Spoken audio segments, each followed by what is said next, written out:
End of therapy OMRA, clarification of issuing notice of Medicare non-coverage, NOMNC. If the only skilled service that a patient is receiving is therapy related, and the patient does not receive any therapy for 3 consecutive calendar days, is the facility required to issue the patient a notice of Medicare non-coverage? The answer is no. The notice of Medicare non-coverage is not issued when care ends either at the beneficiary's initiative or for provider business reasons, such as the SNF's decision not to offer therapy on certain days of the week. Prior to fiscal year 2012, the completion of an end-of-therapy OMRA may require a start of therapy OMRA to enable therapy to resume treatment of the SNF patient. Beginning October 1, 2011, the facility may opt to complete an end-of-therapy resumption assessment. This end-of-therapy resumption assessment only requires the completion of 2 new items, which may then allow therapy to resume a patient's treatment at the same RUG classification as was demonstrated prior to the 3 missed days. However, as noted on this CMS slide, the end-of-therapy resumption may only be used in lieu of a start of therapy OMRA in cases where the resumption of therapy date is no more than 5 consecutive calendar days after the last day of therapy provided, and the therapy services are anticipated to resume at the same RUG 4 classification level that had been in effect prior to the end of therapy OMRA. As noted on this CMS slide, another change in MDS assessments is the introduction of the change of therapy assessment type. The change of therapy OMRA has been designed for those patients who are classified into a therapy RUG 4 group but have been noted to have a change in the intensity of therapy to such a degree that it would classify the patient into a different RUG group. Effective for all assessments with an ARD on or after October 1, 2011, a change of therapy OMRA is required if the therapy received during the change of therapy observation period does not reflect the RUG 4 classification level on the patient's most recent PPS assessment used for payment. The ARD of the change of therapy OMRA should then be set for day 7 of each change of therapy observation period. This should create a successive 7-day window which begins on the day following the ARD set for the most recent scheduled or unscheduled PPS assessment. In short, we should review the status of each patient's therapy RUG classification every 7 days to see if a COT OMRA is needed. In order to determine if a change of therapy OMRA is required, providers should perform an informal change of therapy evaluation that considers the intensity of the therapy the patient received during the change of therapy observation period. But what must the facility actually consider? Total reimbursable therapy minutes, or RTM, number of therapy disciplines, number of therapy days, and restorative nursing for patients in a rehab load category. To determine when a change of therapy OMRA may be required, CMS provides this simple algorithm. Is the patient receiving skilled therapy services? If no, then no change of therapy is required. If yes, determine if the therapy the patient received during the change of therapy observation period is consistent with the patient's current RUG 4 classification. If no, then a change of therapy OMRA is required. If yes, then no change of therapy OMRA is required.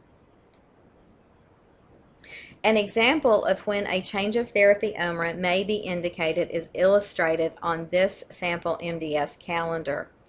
If a patient's 30-day assessment is performed with an ARD set for day 30, the therapy services should be reviewed on day 37. If the RUG category remains the same, no change of therapy UMRA is required for day 37. However, the patient's therapy services should be reviewed on successive 7-day observation periods. If on day 44 a different RUG category results, a change of therapy UMRA should be completed with its ARD set for day 44. Reimbursement to the facility will change payment retroactive to day 38.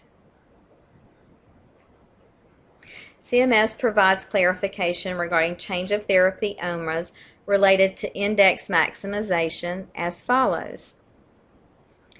Index maximization as it relates to the change of therapy. In some situations, a resident may simultaneously meet the qualifying criteria for both a therapy and a non-therapy RUG.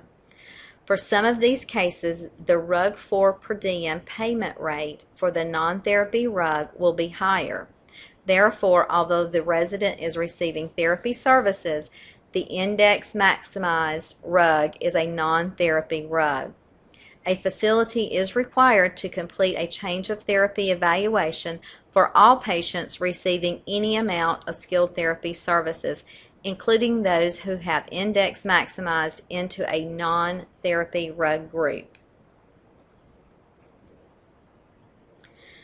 When considering combined MDS assessments, CMS educates that if an ARD for an unscheduled PPS assessment falls within the ARD window, including grace days, of a scheduled PPS assessment, and the scheduled PPS assessment ARD has not yet been set, then the assessments must be combined. For example, if a change of therapy UMRA is day 14 and the 14-day scheduled PPS assessments ARD has not yet been set, then the assessments must be combined.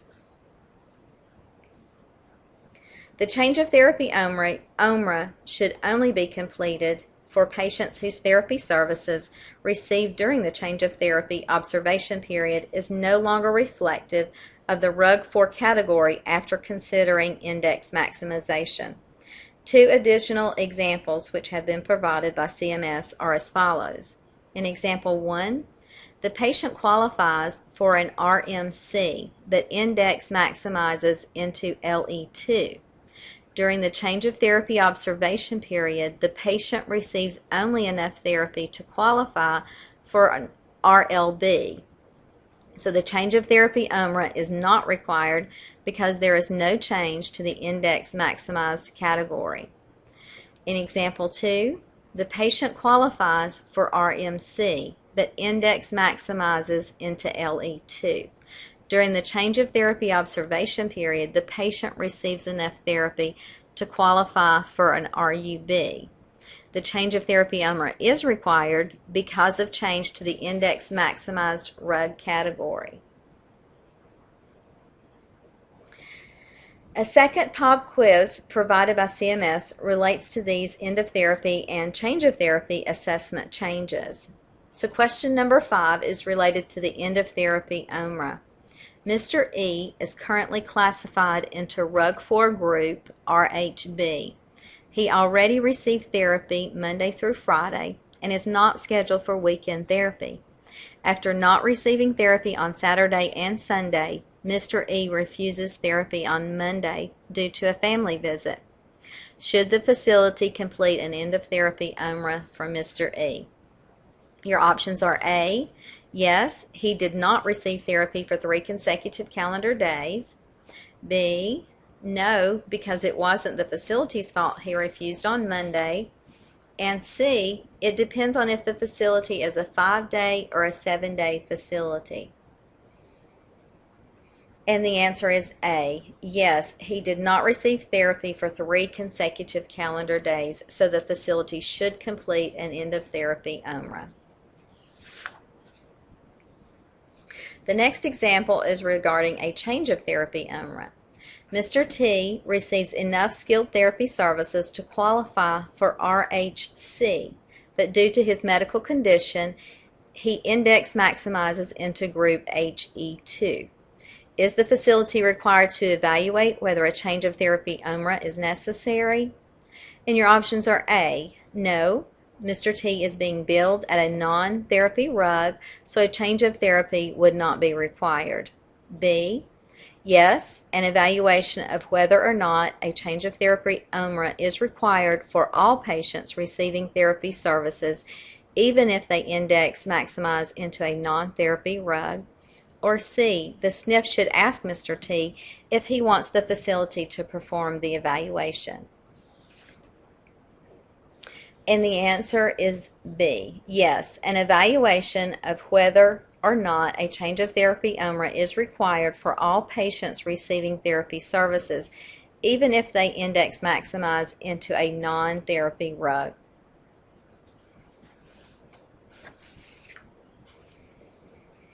This completes our summary of recent CMS trainings related to its MDS 3.0 and RUG 4 updates for fiscal year 2012. CMS provides the following references for additional clarifications regarding this final rule. If you have any additional questions regarding this training or October 1st, 2011 implementation, please do not hesitate to contact your Vice President of Rehab Services. Thank you.